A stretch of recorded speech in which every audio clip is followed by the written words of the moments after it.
So, welcome to what I consider to be the post-match analysis show. As you know, Jamaica secured a commanding 4-0 victory over Bermuda in the World Cup Qualifier. This win comes at a very crucial time, as head coach Steve McLaren has been under what I consider to be significant pressure following a very disappointing Gold Cup campaign. In fact, that has led to the addition of technical advisor and Rudolph Speed, and this increased scrutiny is very obvious. And last night's performance against Bermuda gave the Reggae Boys a much needed lift. Today I'll recap the game, rate the players as I did in the post-match show, and I have more time to reflect on the players, the game, and what the ultimate rating should be, and tackle what I consider part of the continuous big debate. Is Jamaica's strength in warrior mentality, as Oral Tracy, aka the Maverick, says? Or does Steve McLaren has a point about the need for football education? So we'll map these into this two video, both the post-game analysis coupled with the continued narrative about mentality and strength versus education. In terms of the match and assessment of the match, Jamaica started brightly, asserting control and showing attacking intent. And the breakthrough came from a set piece, a smart set piece ball played into Lambakisa, who uses his left foot, his weaker foot, to cross it, ball bubbling in the box, and Damian Lowe, the captain and the leader of the team, scored in the 6th minute with a good shot to the left side of the goal. And he sort of proved how dangerous Jamaica is from dead ball situation, as you can see from the goal. In the 26th minute, Ronaldo Cephas, man who divides opinion, produced the highlight of the night. Picking up a ball just, I would say, around the halfway line. He embarked on what he does, a solo run, beating two defenders in the box and starting the ball calmly in the net from inside the 18-yard box. It was a goal that showcased a couple of things. One is individual brilliance and raw athleticism. But as we go further and talk about what transpired, the other elements of his game, which leaves much to be desired. In the second half, Palmer, the person who was garnered a lot of criticism in his campaign during the Gold Cup, he scored in the 58th minute, demonstrating his strength and technique, held up a couple defenders, dribbled across the box, and slotted the ball to the right of the goalkeeper in the corner. A really good goal from outside the 18. And this goal was built up, what I say, on power, as you can see from the goal, on power and precision. And something that he must welcome, because he has gone through some challenges as a relates to Reggae Boys. The final word came from what some would say nowadays an unlikely source, Shamar Nicholson, in the 90th minute. Perfectly delivered cross from Ronaldo Webster, who's newly in the team. Nicholson scored a thunderous header into the net, sealing the 4-0 win, and really underlined Jamaica's dominance, especially in the air. During the game, Jamaica also missed some golden opportunities to score, the main culprit being the impressive striker making his debut, Bailey Kadamartri. And as you can see from here, these are 3 chances which, to be frank, he's young, he's only 20, he's got to put away 1, 2, maybe all 3 chances. The team showed physicality, dominance. However, overall, it was a very good performance by Jamaica, as indicated by the 4-0 score. And the stats from the game, where Jamaica had 19 total shots, 7 shots on target. Bermuda had 8 shots, 3 on target. I think also Bermuda outpossessed Jamaica, which I thought was interesting. I think it was about 54 to 46%, which sort of shows that it's not all about possession, but I think possession is an imperative and important. Built this score from 2 set pieces and moments of individual brilliance. The team's energy and determination were evident throughout the game. The team also had good transition and counter-attacking football. However, and there's always going to be some however, the ability to maintain possession, progress the ball up the field by playing through the lines, and creating opportunities from build-up play is still lacking. 2 goals were individual brilliance, 2 were set pieces, which demonstrate that we're not being able to play to the middle of the park. Defensively, when we are pressing, there is a lot of space between the 3 lines of defense. The defense is too deep versus the midfield, but the midfield versus the forwards. Even though one of our midfielder, Palmer, pressed as part of the front 3 or front 4. But it's easy for a team to play through a line where you're pressing high. There's big gaps between the 3 lines, which need to be corrected. And if we don't correct that, it may come back to haunt us.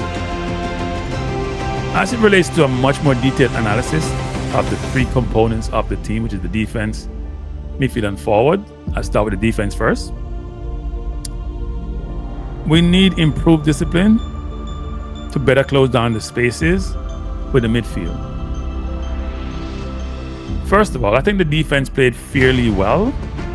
Individuals in the defense, Greg Lee, Damian Lowe, Richard King, Lembakisa, all had decent, good, or very good games. I think Lembakisa may have been the man of the match.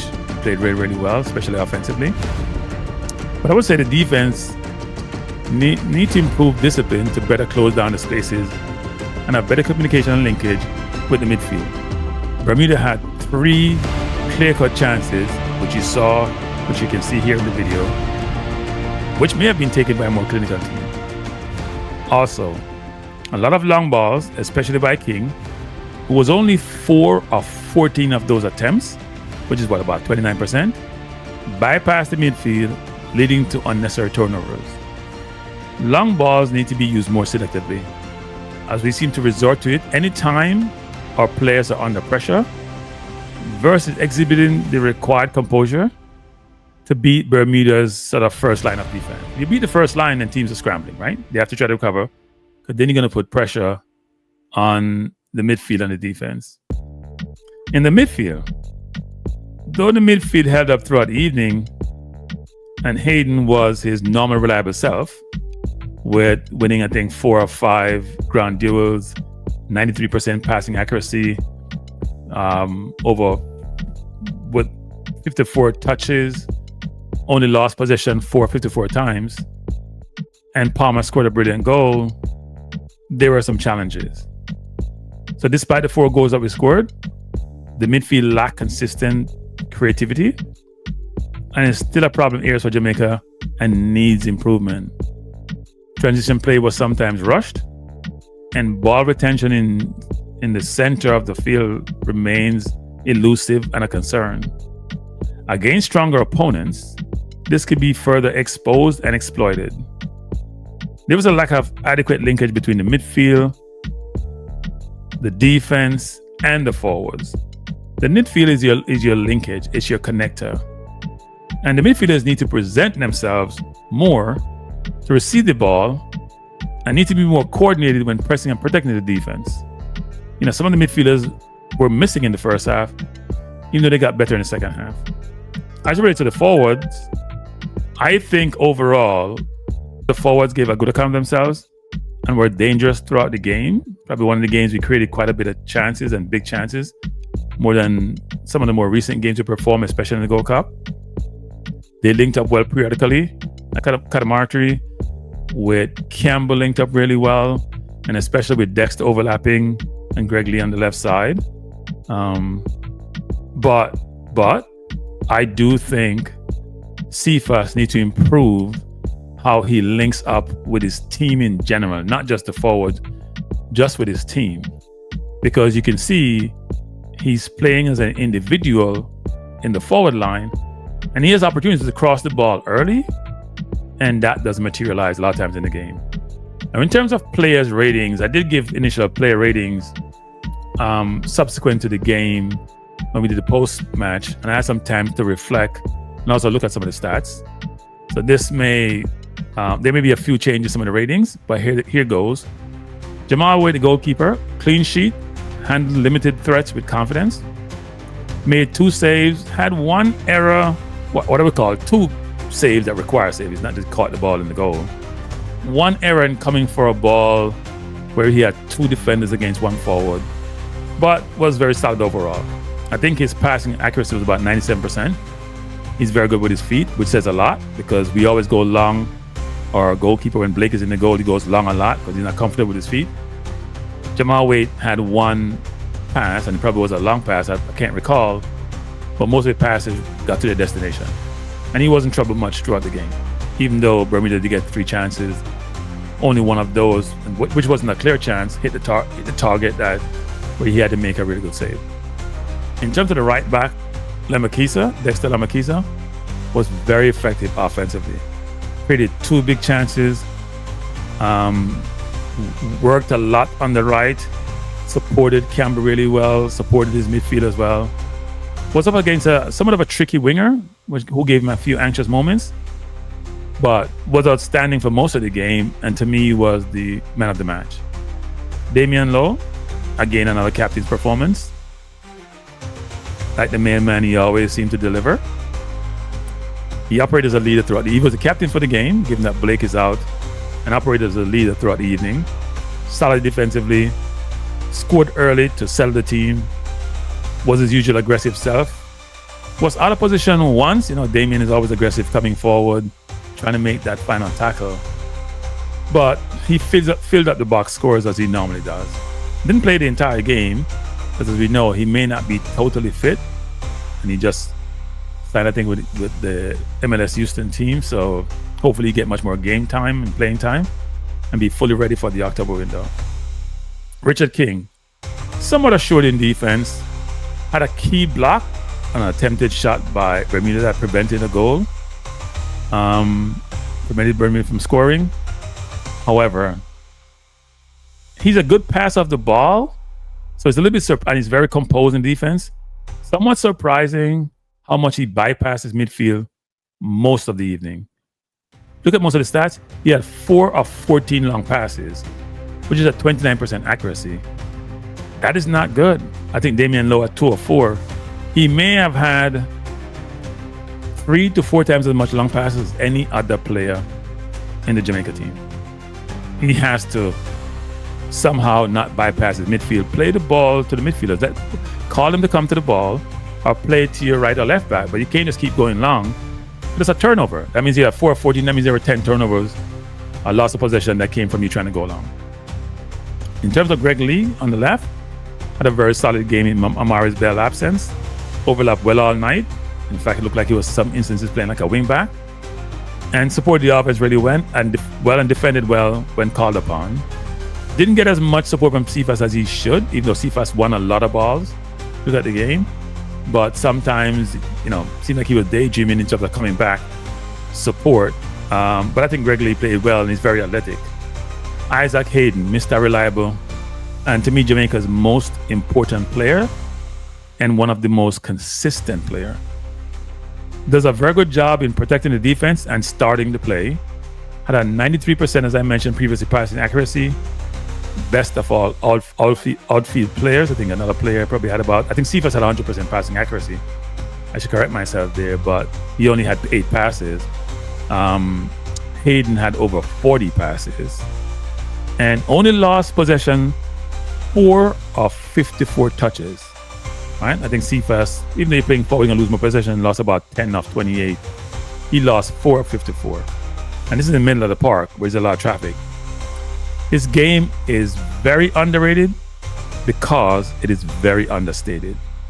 He picked up a yellow card, and he has to be careful not to accumulate more than 1 yellow card, because I think in this round, 2 yellow card, you have to miss a match, and he's the one player we cannot afford to get suspended. Right? I think 2 yellow cards and you miss the game, which I think is ridiculous, frankly, to be honest. But he has to be very careful. John Russell, he has to produce more. If you think about John Russell before the Gold Cup, was scoring goals, running all game, looked really well. Not sure if the down period we had before the start of the season, but he was non-existent in the first half. Improved in the second half, especially in carrying the ball forward, but he needs to do much, much more. If he continues this vein and Bobbery gets healthy, his game is under threat.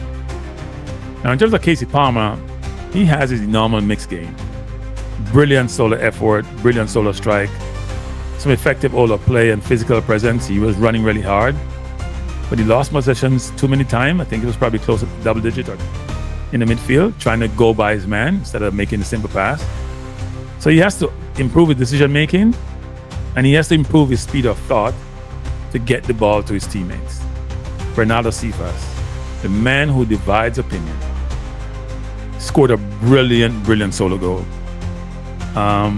Took the ball from about the halfway line, ran down, get in the box, beat two men and put it in the corner.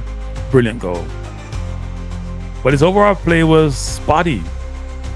He completed 8, I think, of 28 passes. All the passes made he complete, but he don't pass the ball that many times. I think he had 10 loss of possession. All right. Throughout the encounter and throughout the evening, people in the chat were very dismayed by his play. He's holding up the ball too long, turning back instead of going forward, dribble when he should pass, and maybe sometimes vice versa. He has all the physical attributes to be a very good player, but he lacks what a lot of fans have complained about is his decision making. If he can improve his decision making, it will elevate his game materially. But right now, seeing him play for a few years now, that decision making remains the same or has worsened. Tyrese Campbell had a good game, made the right decisions most time, helped Lambakisi a lot on defense, looked assured in his first start for the national team in World Cup Qualifiers, had 30 touches and completed 14 or 15 passes for 93%, which is good. But he lost possession 9 times, so I think he needs to improve on that. Even though we'd expect our forwards to lose possession more, 9 times quite a bit. He also needs to do more getting forward. I can't recall him beating his man once all night. As a winger, you have to beat your man to then force the defense to make decisions, to create opportunities for your teammates. So he needs to improve. And last of all the starters is Bailey Cadamarteri. Now, there's a lot to be said here. He's young. He's a 20-year-old center forward who I think we had a lot of conversation about. He was playing for the England under-18 team when Jamaica called him, but now seems to have committed to Jamaica, making his debut, and he had a mixed evening. He demonstrated in the game many of the key attributes. He's been an excellent player, including the following: good movement of the ball, good hold-up play, good aerial ability, football intelligence, and work rate. But his finishing eluded him. Although he was dangerous in attack and had a shot blocked and one that hit the upright, he missed 3 golden opportunities. Though Bermuda was not the toughest opponent, he showed a lot of promise. You can know a footballer where you see them, sometimes regardless of the competition. However, although he's young, he needs to exhibit the requisite composure when in front of goal and take his clear-cut chances to take his game to the next level. However, I'm very confident, given his age and potential, he's going to be a gem and one for now and the future. I'm glad Coach McLaren gave him the opportunity because I think he took it with both hands, except for scoring. I think the scoring will come. Now, we had an elite sub on the bench, a man who should not be forgotten, a man who's delivered most time for Jamaica, a very effective super sub in Shamar Nicholson. He only played 19 minutes, but in that time, he showed his goal-scoring prowess with a clinical header in the 98th minute. And that was his 20th goals for Jamaica in 58 games, which ties him for second all-time with Andy Lowe, who's Damien's Lowe father, or captain and defender, and Andy Williams, who was a midfielder. But he's still some ways behind Luton Shelton, who had 35 goals. I think one point of note for Shamar, who was very happy, smiling, he has a desire now. I think he's probably much fitter to press up the field when he gets in the game. But he needs to better coordinate with his teammate when pressing, because his press is almost like a solo press. And when he looks around, there's no one around him to support him, which is basically a waste of effort and leads to him being frustrated with his teammates when they don't support him in the press. So he needs to coordinate, and they need some kind of signal that they're going to press so they can press as one. Because I think throughout the game, the pressing wasn't well coordinated. when we pressed, the forward line would press. There's a big gap between the first line, second line, and defenders who were very, very deep. So you had these big gaps, and those gaps were exploited by Bermuda. And I think that's one of the reasons why they had outpossessed us in that game. Had a lot of joy in the midfield. Now, beyond the 4-0 win and individual performances, there's an old argument that's resurfaced just before the game in the local versus diaspora players.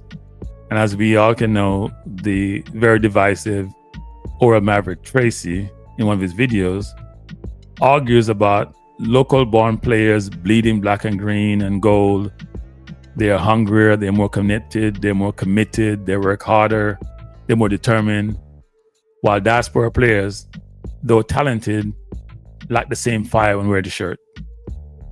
And to be fair, this sort of narrative resonates with many fans who sort of share his view.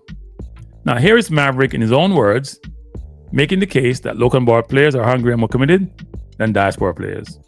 A disparity in the mentality of the youth that were born in Jamaica compared to the man that were not born in Jamaica. You know? Stop going like lie, me I tell. And them kind of thing I mean like talk where people afraid to talk. But are facts. Yeah? When you look on the football field, if you go in the stadium Tuesday night and look on the football field and watch the game, by and large, not in every single case, you know, but by and large, if you come from Mars and go in the stadium and I watch the game, you can almost see the player them we born in Jamaica different from the player them we don't born in Jamaica. I mean, I talk the singing of the national anthem. I talk we never play. But anyway, people are all hands on deck. Hands on heart and unity. All of the time come people them and the one Jamaica people them stadium the thing there. Tuesday night, Jamaica versus Trinidad. Them not giving a blind when we go down on them place. So we don't give them a... Well, you hear Maverick. However, to me, Steve McLaren had a more reasoned, tactical, thoughtful perspective when asked about JPL and local players, and one can then do the comparative with diaspora players. And here is what Steve said. About Jamaican football, the JPL, all the players, their attitude, their enthusiasm, their love, competitiveness, they just never stop running. According to McLaren, there is one factor that separates the local players from the ones overseas. What I see is it's all about education. So what you get in the UK and Europe is you get education. You get education from 6, 7 years old. You know? So you get taught how to dribble, how to play 1 against 1, and then you play 3 against 3. You learn how to pass and move, and then you develop to 7v7, and then you develop to 11v11, and you are taught, and it's like being in a classroom. As you heard from Steve, he said what I love about Jamaica football, or the JPL, is they have attitude, they have enthusiasm, they're competitive, they never stop running. But what he said after was more important. He said what it's all about is education. He talks about what you get in Europe and the UK and how they're educated. And he talks about how early they get education. 6, 7 years old, you're taught to think football, I'm going to put it. And it's like being in the classroom. Now, that is not a good thing when it comes to Jamaica. If someone says you're not informed, you're not educated, you lack certain, I'm putting my words, level of intellect. And I think this highlights the divide. What's more important, running hard or tactical intelligence when it comes to football? For example, these are the attributes one should have as a midfielder. Spatial awareness, anticipation, decision-making ability, tactical discipline, composure, being able to handle pressure, a philosophical understanding of the game. If you think about it, the country that has the best coaches is Spain. They produce a conveyor belt of elite midfielders.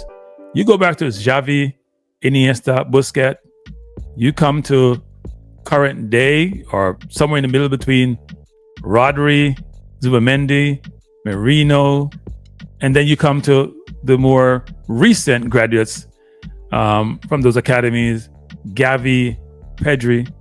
It reflects early, structured football education. Jamaica, despite all its heart, commitment, drive, has never, in my knowledge, produced a world-class midfielder. I know some people talk about Alan Skilcole, but what level did he play at to put him in that category? And that was way back from 60s, 70s, we're talking about that. You think about late 70s, 80s, 90s, through this century, I can't recall Jamaica producing one excellent or world-class type midfielders. So, Spain produced world-class midfielders by teaching game intelligence early, not just hustle and hard work. That's the education gap that McLaren was talking about. Now, McLaren also suggested, he gives some praise to his technical advisor, Rudolph Speed, and academies like Mount Pleasant in terms of direction of travel, Speed with his coach, with his, the school for coaching and trying to develop coaches who can impart that knowledge. And Mount Pleasant for the academy have to bring through players. But I think he also referred to Belgium and the UK about their process and that it took them sort of 10 years to get to where they are now. He did say that, Jamaica could get there in a few years, but I think then he suggested 10 to 15 years. I can say this, Belgium and the UK and Spain and all those countries we're comparing to are first world countries. They have a lot of resources. They have a lot of know-how. They have a lot of structure. We don't have that. So 10 to 15 years for them, maybe 30, 40 years for us. And once you think about this, the focus and structure and tactics and education and direction need to be similar to those countries. So it's going to take a while.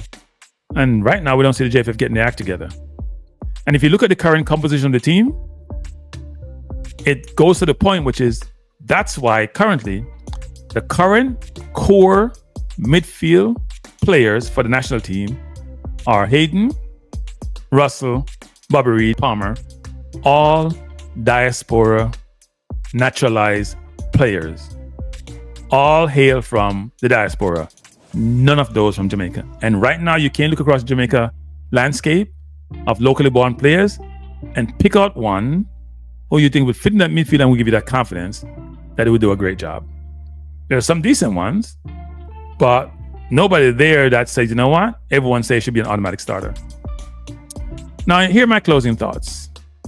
Jamaica's 4-0 win over Bermuda was a step in the right direction, especially what transpired with some of the lackluster performances in the previous Nation League and World Cup qualifiers. We struggled with Dominica, we struggled with Cuba, we struggled with BVI, and with the more recent horrendous performance in the Gold Cup where we knocked out in the first round. It was a night of goals, confidence, and energy, especially, which I should have mentioned earlier, that we had 10 individuals who were out because of injury or other reasons. And then one could argue that maybe 7 to 8 of those were starters. And yet, we did really well. So as we celebrate, we must also reflect victories today must be matched with development tomorrow. The path forward is not about running harder, but seriously thinking smarter. And that's why a narrative that is espoused by people like Maverick sends the wrong message to the local population, because I think a lot of people in diaspora don't agree with him.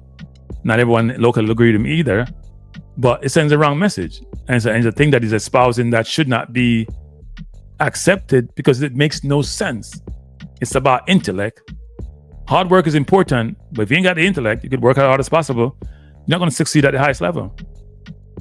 Now, are you encouraged by Jamaica's performance against Bermuda, especially after the poor showing in the Gold Cup? Does this result give you confidence ahead of Tuesday's clash with Trinidad and Tobago, who, by the way, drew 0-0 with Curacao? And we heard a lot about Curacao and all their recruiting. Trinidad played at home, and they should hold their own at home. But I didn't watch the game, but the feedback I got wasn't a great game, and neither side showed the ambition to really put the other under the sword. But I want to call to action for the game upcoming on Tuesday. For the Reggae Boys, attend the game at the National Stadium. Be that 12th man that lifts the Reggae Boys. Put your money and your body where your mouth is, which is go to the stadium, support the team, and cheer them on. Now here's a big question before I go. Do you agree with Maverick that mentality is enough? Or McLaren that education is the missing piece? Drop your thoughts in the comments. And do not forget to like, share, and subscribe. As usual, appreciate you. Peace out.